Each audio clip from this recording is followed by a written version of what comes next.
ইয়া বাসিতু 10 বার পাঠ করে ফু দিলে কি হয়? আমি আবার বলছি, ইয়া বাসিতু 10 বার পাঠ করে ফু দিলে কি হয়? খুবই দামি এবং গুরুত্বপূর্ণ আমলটি। আমলটি আপনি শিখে রাখুন, আপনার কাজে লাগবে।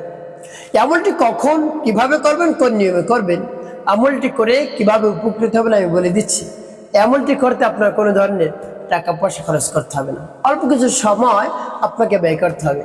অল্প কিছু সময় ব্যয় করে যদি আপনি আমলটি করতে পারেন, এর ফলাফল দেখে আপনি আনন্দিত হয়ে যাবেন।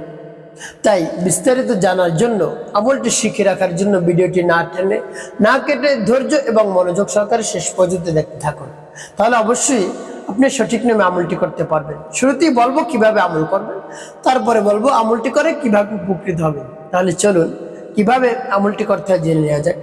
আমল শুরুতে আপনাকে উত্তম রূপে পবিত্রতা অর্জন করতে হবে।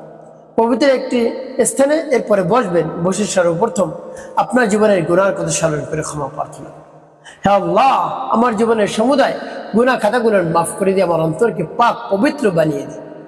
এভাবে যখন বলা হয়ে যাবে, এরপরে 3 বার দুরূদ শরীফ সাল্লাল্লাহু আলাইহি ওয়াসাল্লাম, সাল্লাল্লাহু আলাইহি ওয়াসাল্লাম, সাল্লাল্লাহু আলাইহি ওয়াসাল্লাম, এভাবে ইস্তিগফার দুরূদ শরীফ পাঠ করা হয়ে গেলে এরপরে আপনি সেই নামটি পাঠ করবেন। প্রিয় ভাই বোন, আল্লাহ রাব্বুল আলামিন কিন্তু খুশি হয়ে যান তার নাম যদি আপনি নিতে পারেন একেবারে অন্তর থেকে।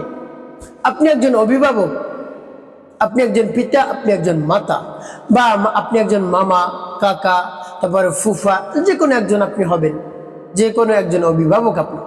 আপনাকে যদি সেই নাম সম্বোধন করে বলে, আপনাকে যদি মা বলে ডাকে, বাবা বলে ডাকে, বা আপনাকে যদি কেউ মামা বলে ডাকে, কাকা বলে ডাকে, কত আপনার ভালো লাগে। আল্লাহ রাব্বুল আলামিন শিখিয়ে দিয়েছেন, বান্দা আমার যে সুন্দর সুন্দর নাম রয়েছে, সেই সুন্দর সুন্দর নাম ধরে ধরে তোমরা ডাকো। ডাকলে কি হবে? উদউনি আস্তাজিব লাকুম, ডাকবা তুমি, ডাকার সাথে সাথে আমি উত্তর দিব, সাড়া দিব, যা চাইবা সব কিছু আমি দিয়ে দেবো। তাই আল্লাহ রাব্বুল আলামিনের এই নামটি আপনি পাঠ করুন। আল্লাহ রাব্বুল আলামিন খুশি হয়ে যান। তার নামের যদি জিকির করতে পারেন, তাকে স্মরণ করতে পারেন, তার নামে তাসবিহ যদি আপনি আদায় করতে পারেন, অত্যন্ত খুশি হয়ে যান। আল্লাহ রাব্বুল আলামিনের কাছে চাইলেই খুশি হন, না চাইলে বেজার হয়ে যান। প্রিয় ভাই বোনেরা, দুনিয়ার মানুষের কাছে আপনি চাইবেন, তিনি অত্যন্ত রাগান্বিত হবেন, বিরক্তবোধ মনে করবেন, কিন্তু আল্লাহ রাব্বুল আলামিনের কাছে না চাইলে সে রাগ হয়, আর চাইলে বেশি বেশি খুশি হয়ে যায় যে বান্দা আমার কাছে চাইতেছে। এই জন্য আল্লাহ রাব্বুল আলামিনের কাছে চাইবেন, তার খাজানায় কোনো কিছু কম নাই। যা চাইবেন, যা দরকার সব কিছু আল্লাহ রাব্বুল আলামিনের কাছে রয়েছে। তাই তার কাছেই চাওয়া উচিত, যার কাছে সব কিছু থাকে। প্রিয় ভাই বোনের জন্য রব্বুল আলামিন আমাদের জন্য বসে থাকেন যে বান্দা চাইবে আর আমি দিয়ে দিব। তাই চাওয়ার মতো আপনি চাইতে পারলে সাথে সাথে আপনার দোয়া দরখাস্ত রব্বে কারীম কবুল করে নেবেন। অন্তর থেকে আপনার চাওয়া পাওয়া হতে হবে, দেখবেন সকল চাওয়া পাওয়া পূরণ হয়ে যাবে ইনশাআল্লাহ। তো এভাবে নামটি পাঠ করবেন। নামটি পাঠ করে পরবর্তী কি করবেন বলে দিচ্ছি, বা কোন উদ্দেশ্যের জন্য নামটি পাঠ করতেছে বলে দিচ্ছি। আগে নামটি বলে নেই।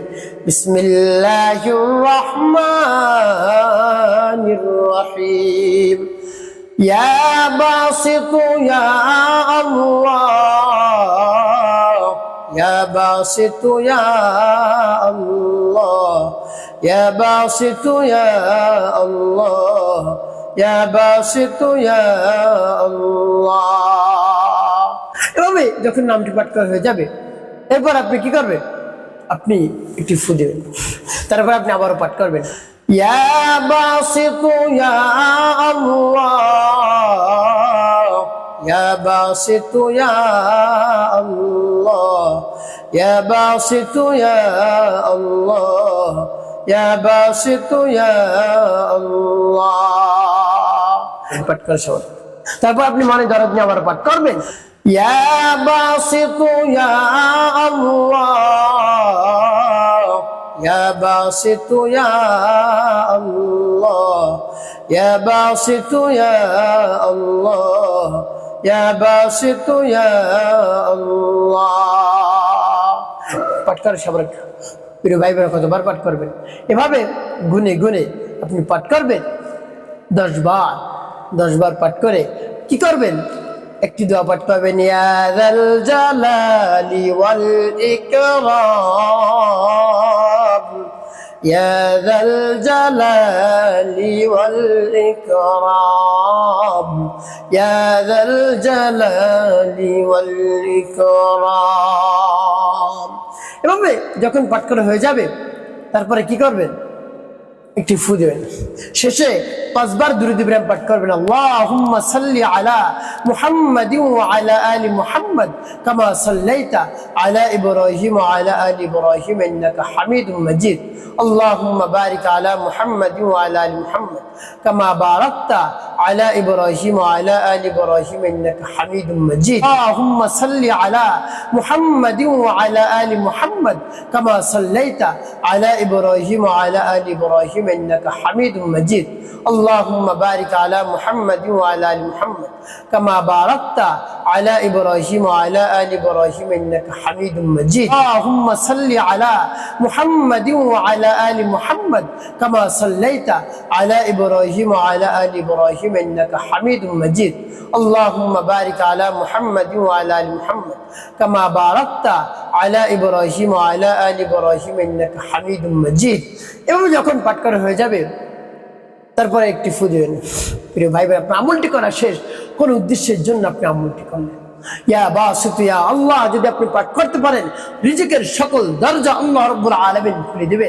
টাকা পয়সার কোনো চিন্তা করতে হবে না, অর্থ সম্পদ এত পরিমাণে আসবে আপনি একেবারে অস্থির হয়ে পড়বেন, আশ্চর্য হয়ে যাবেন যে এত দ্রুত সময় আল্লাহ রাব্বুল আলামিন আমার জন্য এত কিছু ব্যবস্থা করে দিয়েছেন। সুবহানাল্লাহ বিহামদি, আপনি আশ্চর্য হয়ে যাবেন। তাই আল্লাহ রাব্বুল আলামিনকে রাজি আর খুশি করান, সব কিছু পেয়ে যাবেন। যত ধরনের চাওয়া পাওয়া রয়েছে আল্লাহ রাব্বুল আলামিন সেই চাওয়া পাওয়া পূরণ করে দিবেন, যদি বিশ্বাস নিয়ে আস্থা নিয়ে তার নামের জিকির করতে পারেন, তাকে ডাকতে পারেন, তাকে রাজি আর খুশি করাতে পারেন। প্রিয় ভাই বোনেরা, এভাবে আপনি আমলটি করবেন, অবশ্যই আপনার দোয়া দরখাস্ত আল্লাহ রাব্বুল আলামিন কবুল করে নেবেন। আমল শেষে রব্বে কারীমের দরবারে হাত উত্তোলন করে বলবেন, হে আল্লাহ, আমার টাকা নেই, পয়সা নেই, অর্থ নাই, সম্পদ নাই, কিছু নাই, হে আল্লাহ আপনি সবকিছু ব্যবস্থা করে দিন, রিজিকের সকল দরজা খুলে দিন, গায়বী সাহায্য আমার জন্য পাঠিয়ে দিন, হে আল্লাহ আপনার গায়বী খাজানা থেকে আমাকে সাহায্য করুন। এভাবে রব্বে কারীমের কাছে মন খুলে প্রাণ ভরে বলবেন, দেখবেন কাজ হয়ে যাবে ইনশাআল্লাহ। একটি কাজ করতে হবে, 5 ওয়াক্ত নামাজ আপনাকে আদায় করতে হবে, মানুষের খেদমতে কল্যাণে কাজ করবেন, অবশ্যই আপনার জীবন হবে সুখময় এবং শান্তিপূর্ণ।